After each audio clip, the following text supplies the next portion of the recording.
Այսօր մեր ժողովրդի համար ամոթալի ու խայտառակ օրերից մեկն է։ Այսօր վարչապետի պաշտոնը դեռևս զբաղեցնող Փաշինյանը չափազանց լկտի, ես կասեի անհավասարակշիռ վերաբերմունք է ցուցաբերել մեր երկրի քաղաքացիների նկատմամբ։ Մարդը, ով ժամանակին ասում էր, թե մեր երկրում կա 3 միլիոն վարչապետ, կորցրել է ինքնատիրապետումը և իրականության զգացումը։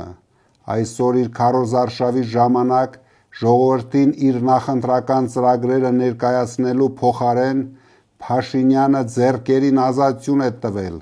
և հարձակվել անհետ կորած մեր հերոսի քրոջ վրա, և շրջապատված լինելով թիկնապաներով Փաշինյանը հարձակվել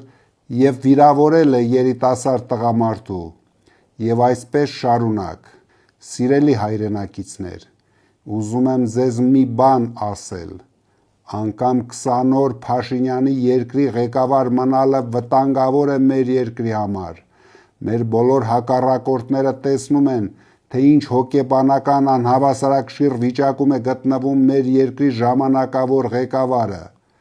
Նրա յուրաքանչյուր օրը վարչապետի պաշտոնում թուլացնում է մեր երկիրը։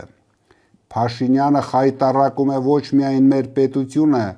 այլև հայ ժողովրդի, հայ տղամարդու կերպարը։ Մենք դա թույլ չենք տալու։ Հունիսի 7-ին մեր ժողովուրդը վերջ կտա ազգային խայտառակությանը։